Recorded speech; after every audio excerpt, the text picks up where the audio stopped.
जिस उपदेश से राम जी को राजकुमार भगवान राम बने, वो उपदेश आप सुन रहे हैं। कितना ऊंचा ग्रंथ है। इसको वाल्मीकि रामायण भी बोलते, योग वशिष्ठ महारामायण भी बोलते। राम तीर्थ ने इसी का बार बार अध्ययन किया था।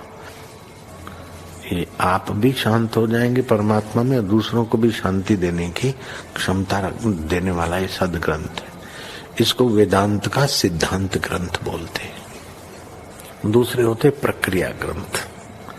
ये करके फिर कब वो आचार्य बनो तब समझो, ये तो थोड़ा पढ़ो और फिर वही सिद्धांत की बात।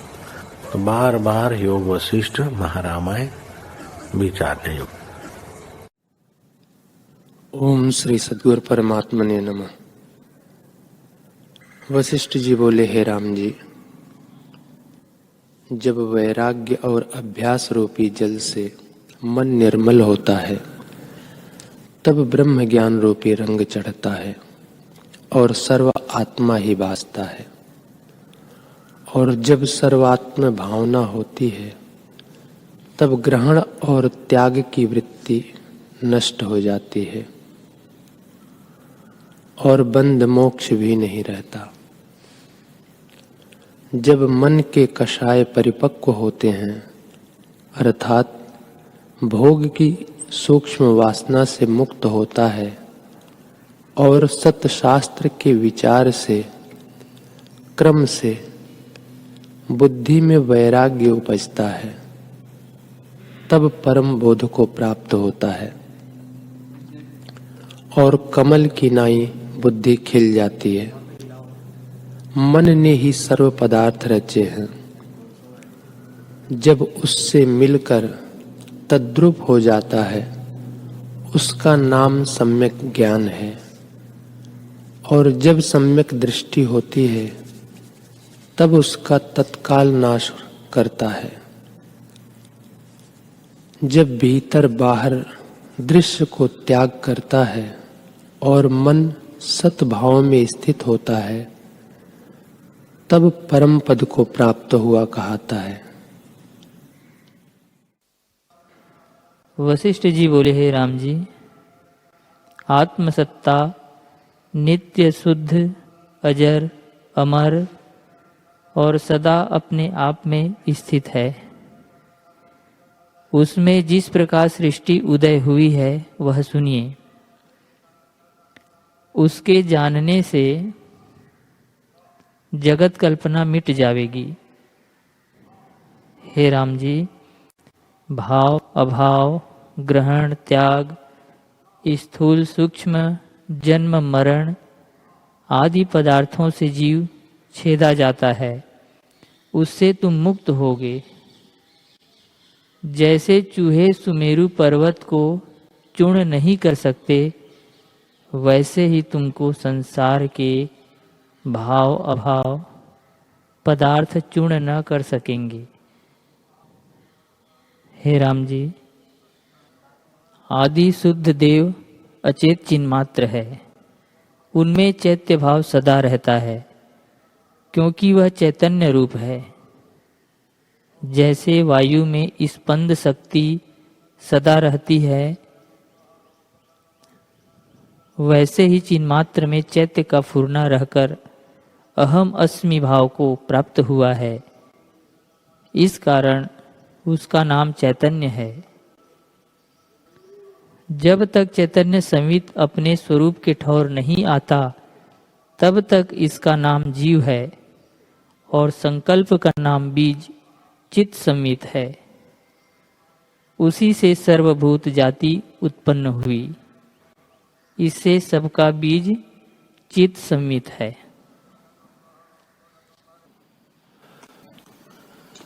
श्री वशिष्ठ जी बोले, हे राम जी, मुनि ने राजन से इस प्रकार कहा कि हे राजन, यह पुरुष संकल्प से ही बंधता है और आप ही मुक्त होता है। जब संकल्प से दृश्य की भावना करता है, तब जन्म मरण को पाकर दुखी होता है। आप ही संकल्प करता है और आप ही बंधन को प्राप्त होता है। जैसे कुशवारी कीड़ा आप ही गुफा बनाकर और आप ही उसको बंद कर फंसता है, वैसे ही जीव अपने संकल्प से आप ही दुख पाता है, और जब संकल्प को अंतर्मुख करता है तब मुक्त होता है और मुक्त ही मानता है। इससे हे राजन, संकल्प को त्याग कर आत्मा की भावना कर, जिसमें तू सुखी हो। हे राजन, आत्मा के प्रमाद से देह आस्था की भावना हुई है, उससे दुख पाता है। इससे आत्म स्वरूप की भावना कर, तो आत्मा चिद्रूप है। महा आश्चर्य माया है जिससे संसार को मोह लिया है। आत्मा सर्वदा अनुभव रूप सर्वत्र व्यापक है, उसको जीव नहीं जानते, यही आश्चर्य है।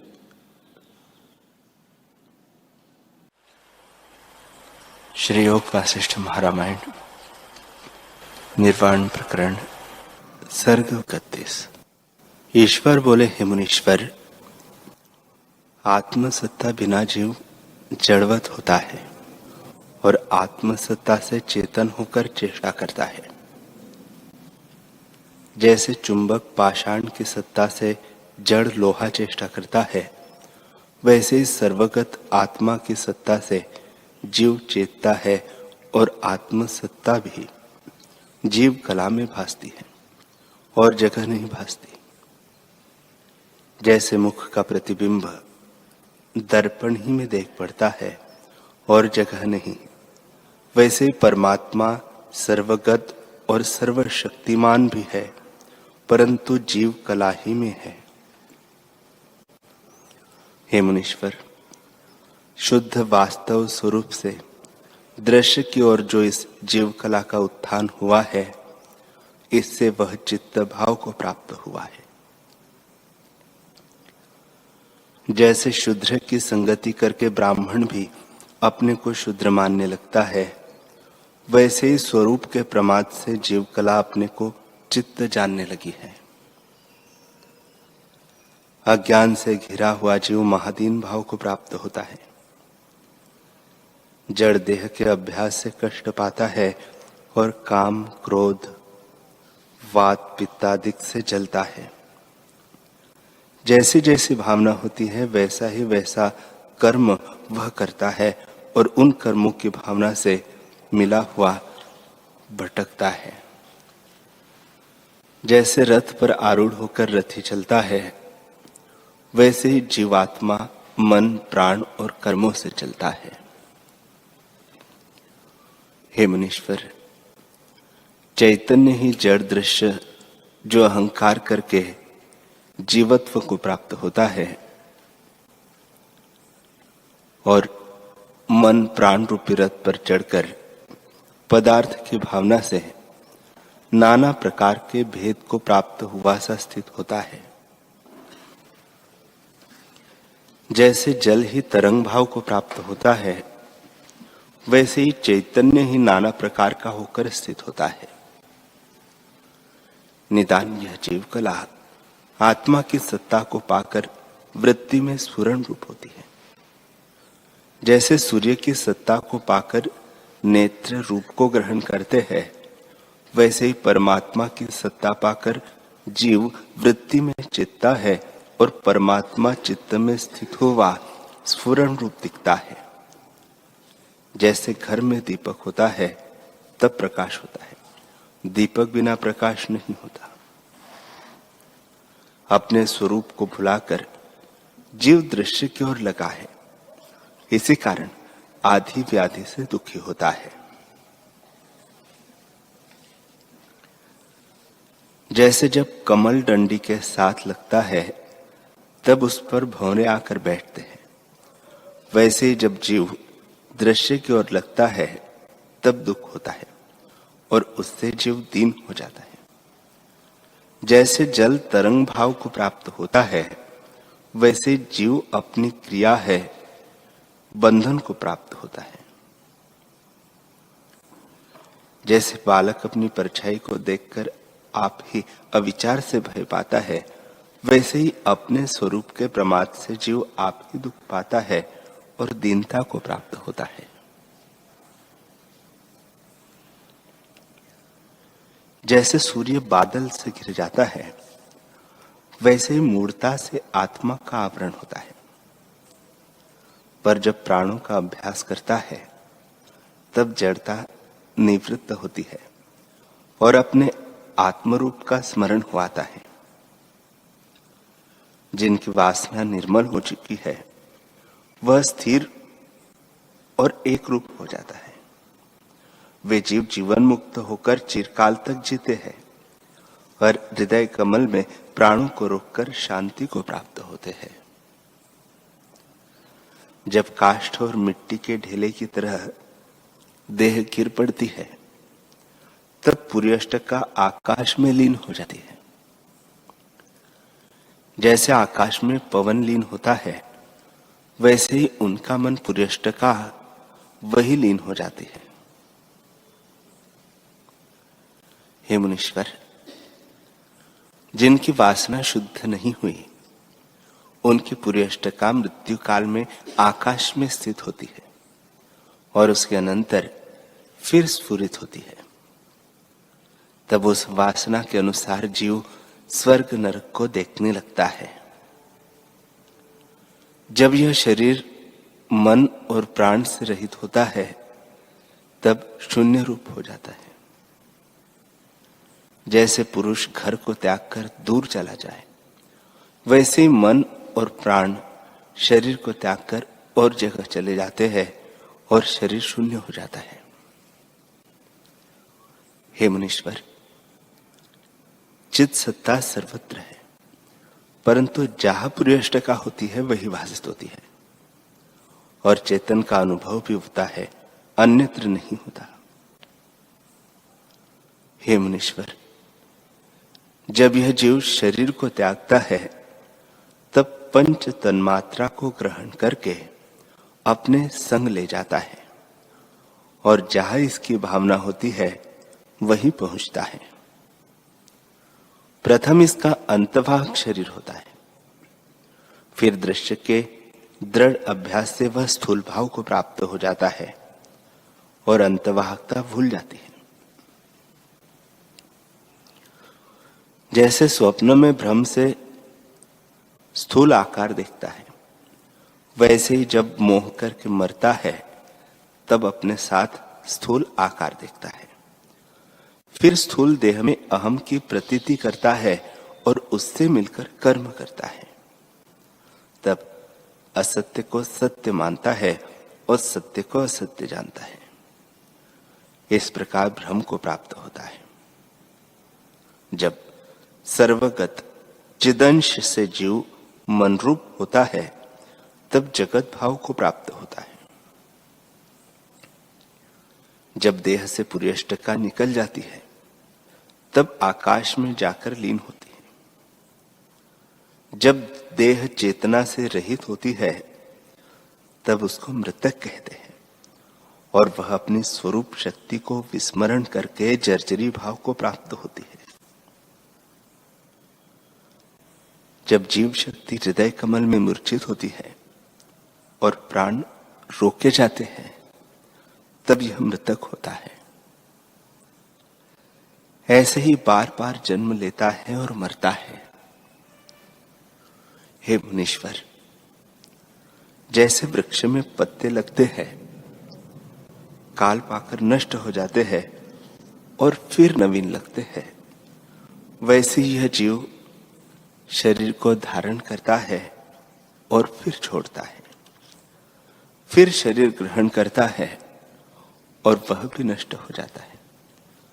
जो वृक्ष के पत्ते की तरह उपजते और नष्ट होते हैं, उनका शोक करना व्यर्थ है। हे मुनीश्वर, चैतन्य रूपी समुद्र में शरीर रूपी अनेक तरंग बुलबुले उपजते और नष्ट होते हैं। उनका शोक करना व्यर्थ है। जैसे दर्पण में जो अनेक पदार्थों का प्रतिबिंब पड़ता है, वह दर्पण से भिन्न नहीं होता, वैसे ही चैतन्य में अनेक पदार्थ भासित होते हैं। वह चैतन्य निर्मल आकाश की तरह विस्तीर्ण है।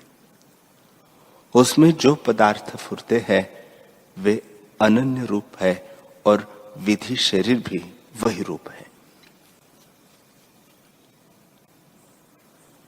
श्री वशिष्ठ जी बोले, हे अर्धचंद्रधारी, चैतन्य तत्व परमात्मा पुरुष तो अनंत और एक रूप है, उसको यह द्वैत कहां से प्राप्त हुआ? भूत और भविष्य काल कहां से दृढ़ हो रहे हैं? एक में अनेकता कहां से प्राप्त हुई है? बुद्धिमान दुख को कैसे निवृत्त करते हैं और वह कैसे निवृत्त होता है?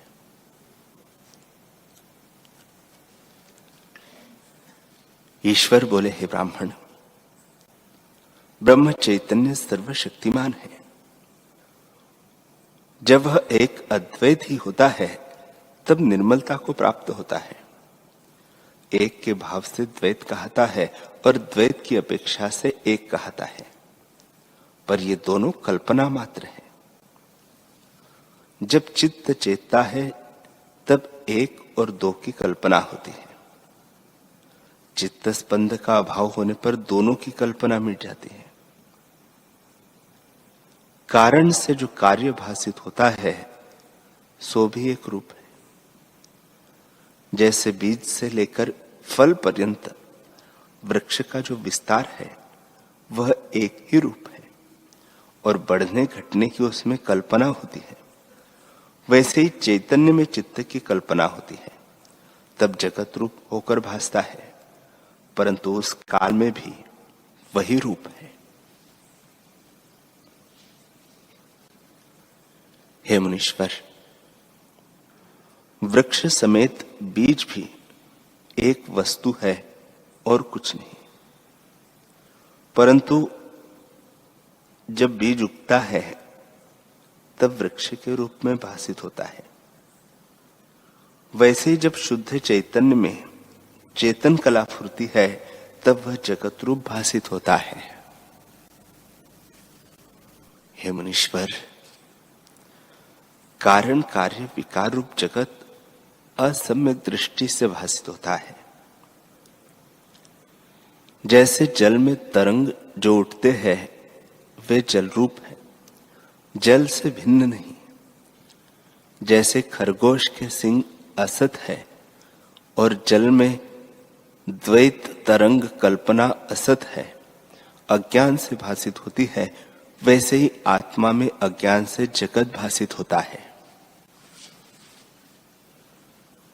जैसे द्रव रूप से जल ही तरंग रूप हो भासता है, वैसे ही फुरने से आत्म तत्व जगत रूप होकर भासता है। उसमें द्वैत नहीं है। चैतन्य रूपी बेल जो फैली है उसमें पत्ते, फूल और फल एक ही रूप है। जैसे एक बेल अनेक रूप हो भासती है, वैसे ही एक चैतन्य अहम, त्वम, देश, काल आदि विकार होकर भासित होता है। यह सब उसी का रूप है। हे मुनीश्वर, जब सभी एक चैतन्य है तब तुम्हारे प्रश्न के लिए अवसर कहाँ रहा? देश, काल, क्रिया, नीति आदि जो शक्ति पदार्थ है वे एक ही चिदात्मा है। जैसे जल में जब द्रवता होती है तब वह तरंग रूप होकर भासता है और उसका नाम तरंग होता है, वैसे ही ब्रह्म में जगत जब फुरता है तब अहम, त्वम आदि नाना प्रकार के नाम होते हैं, पर वह ब्रह्म, शिव, परमात्मा, चैतन्य सत्ता, द्वैत, अद्वैत आदि नामों से अतीत है, वाणी का विषय नहीं। ऐसा निर्विकल्प, निर्विषय तत्व सदा अपने आप में स्थित है। यह जगत जो कुछ भासता है वह भी चैतन्य तत्व है। जैसे बेल ही फूल और पत्ते होकर फैलती है, वैसे ही चैतन्य सर्वरूप होकर फैलता है।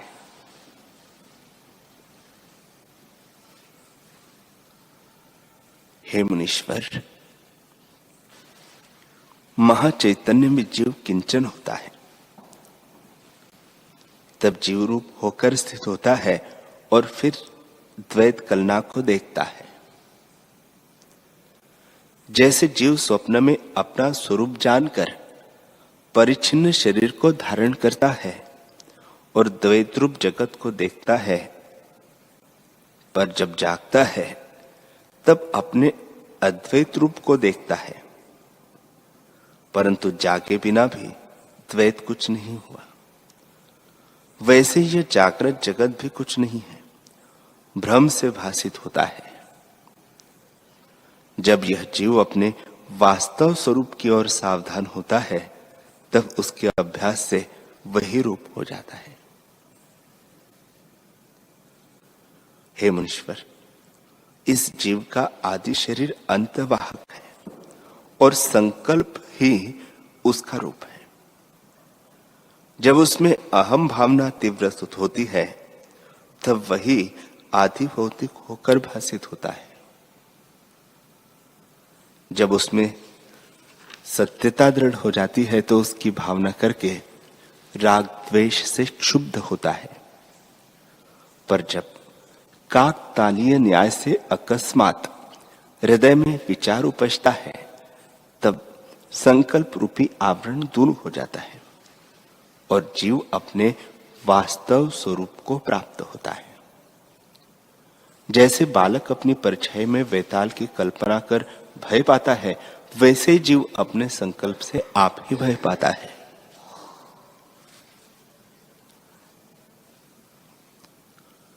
हे मुनीश्वर, यह जो कुछ जगत भासित होता है सो सब संकल्प मात्र है।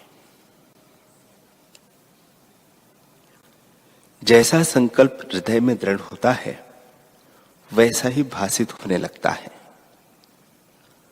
प्रत्यक्ष देखो कि जो पुरुष कुछ कार्य करता है तो कर्तृत्व भाव उसके हृदय में दृढ़ होता है और कहता है कि यह कार्य मैं न करूं।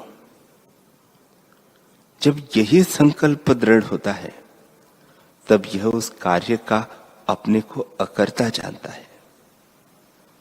वैसे दृश्य की भावना से जगत दृढ़ सत्य हो गया है। जब दृश्य का संकल्प निवृत्त होता है और जीव आत्म भावना में लगता है तब जगत का भ्रम निवृत्त हो जाता है और आत्मा ही देख बढ़ता है।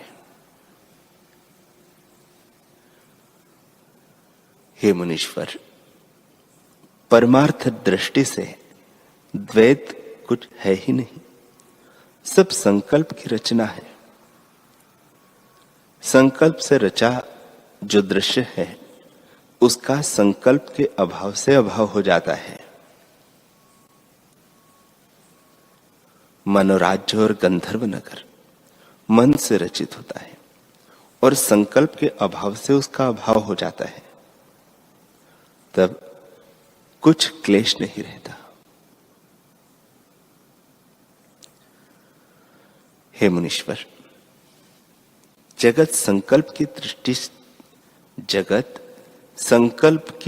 तुष्टि से जीव दुख का भागी होता है।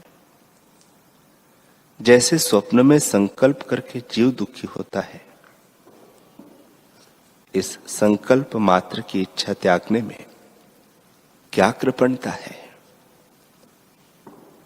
जैसे स्वप्न में जो सुख भोगता है वह सुख भी कुछ वस्तु नहीं, भ्रम मात्र है, वैसे ही यह सुख भी भ्रम मात्र है।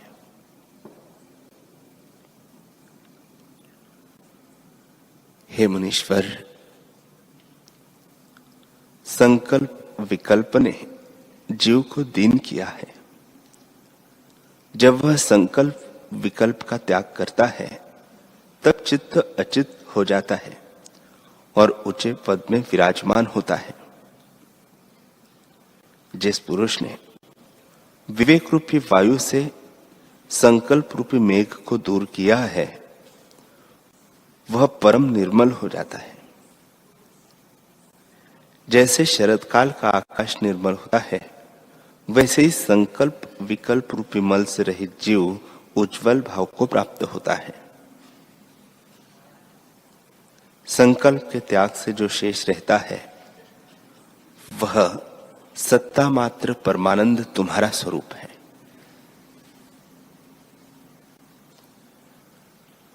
हे मुनीश्वर, आत्मा सर्वशक्ति रूप है।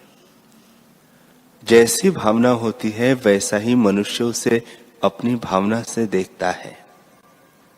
इस कारण सब संकल्प मात्र है। भ्रम से उदय हुआ है और संकल्प के लीन होने से सब लीन हो जाता है।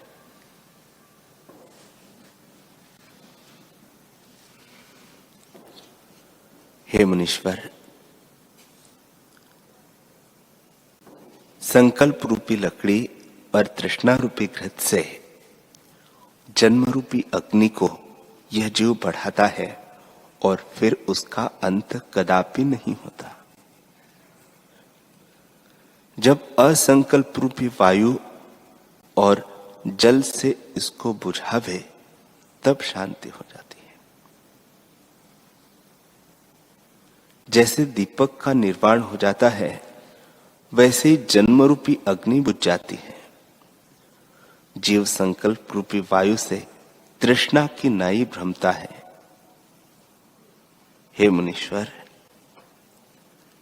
तृष्णा रूपी कंज की बेली को जीव संकल्प रूपी जल से सींचता है। जब असंकल्प रूपी शोषण और विचार रूपी खड़ंग से इसे काटे तभी इसका अभाव होता है। जो अभाव मात्र है उसका आभास का क्षय होने पर अभाव हो जाता है। जैसे गंधर्व नगर होता है वैसे यह जगत असम्यक ज्ञान से भासित होता है और सम्यक ज्ञान से लीन हो जाता है।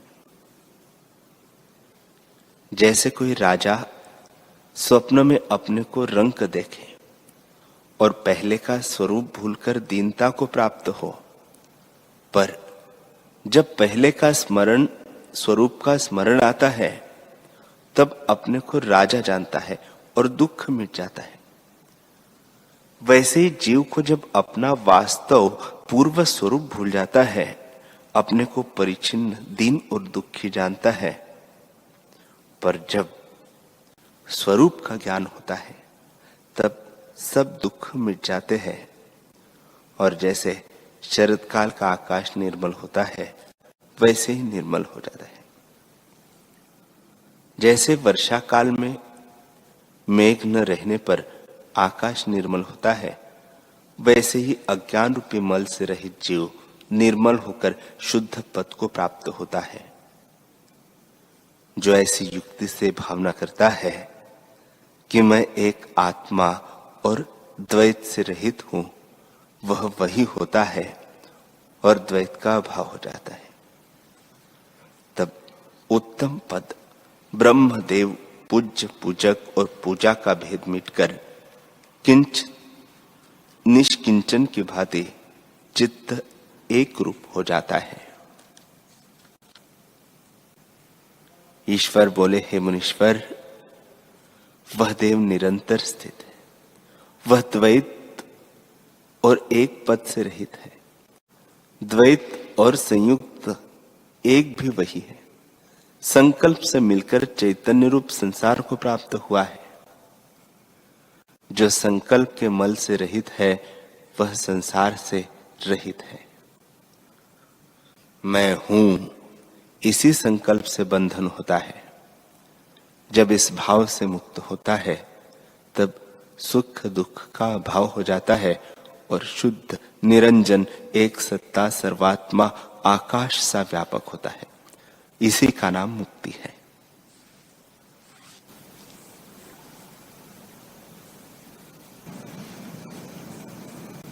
हरि ओम।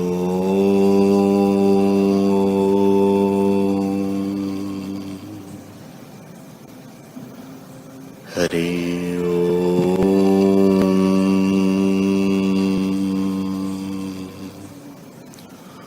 ओम सहना भवतु सहनो भुनक्तु सह वीर्यं करवावहै तेजस्विनावधीतमस्तु मा विद्विषावहै। ओम शांति शांति शांति। श्री सद्गुरुदेव भगवान की जय।